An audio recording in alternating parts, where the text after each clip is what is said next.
Hello friends, எல்லோரும் எப்படி இருக்கீங்க? நான் உங்கள் விஜய். இன்றைக்கி உங்களுக்கு நான் தேங்காய் பால் பாசிப்பருப்பு பாயசம் எப்படி செய்யணும்னு காட்டுறேன். இந்த தேங்காய் பால் பாயசம் ரொம்ப சுவையாக இருக்கும். அதே மாதிரி ரொம்ப ஒரு ஈஸியான ஒரு ரெசிபி.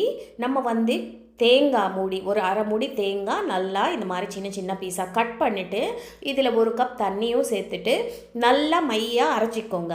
அரைச்சிட்டு இதில் நம்ம நல்லா வடிகட்டி தேங்காய் பால் நல்லா ஃப்ரெஷ்ஷான தேங்காய் பால் எடுத்து வச்சுக்கணும். நீங்கள் கடையில் கூட தேங்காய் பால் ரெடிமேடாக விற்கும், அது கூட வாங்கிக்கலாம். பட் வீட்டில் செஞ்ச தேங்காய் பால் டேஸ்ட்டே வேறு மாதிரி இருக்கும்.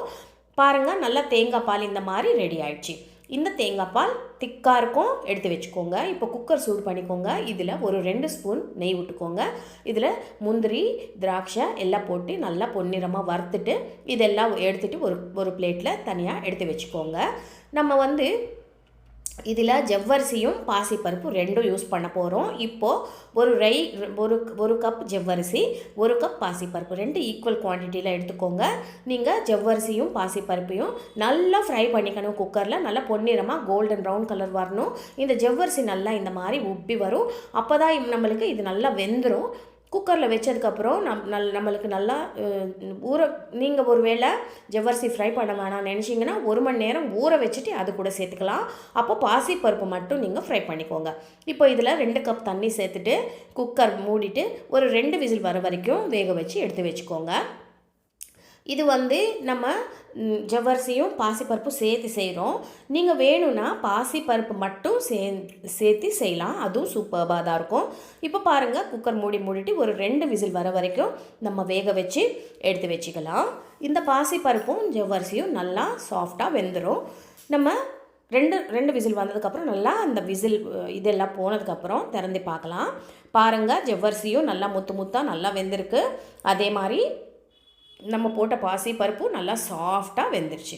இப்போது இதில் நம்ம என்ன பண்ணுறோன்னா 1 கப்பு வெல்லம், நல்லா துருவின வெல்லம், இது பாகு வெல்லம் எடுத்திருக்கேன் நான், அதுதான் ரொம்ப சுவையாக இருக்கும். இப்போ நல்லா மிக்ஸ் பண்ணிக்கோங்க. அப்புறமா இதில் 1 கப்பு வெல்லம் சேர்த்துக்கலாம்.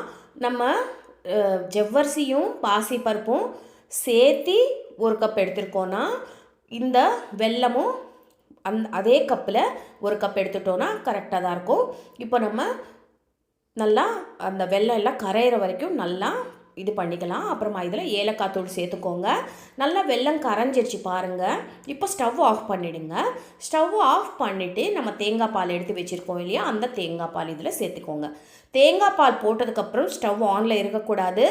நம்ம ஸ்டவ் ஆஃப் பண்ணிவிட்டு தான் தேங்காய் பால் சேர்க்கணும்.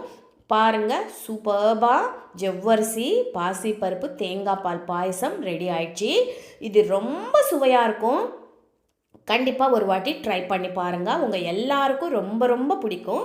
மேலே நம்ம ஏற்கனவே ஃப்ரை பண்ணி வச்சுருக்கோம் இல்லையா முந்திரி திராட்சை, அதை இதில் சேர்த்துட்டு என்ஜாய் பண்ண வேண்டியது தான். அடுத்த வீடியோவில் சந்திக்கிறேன். உங்கள் விஜி.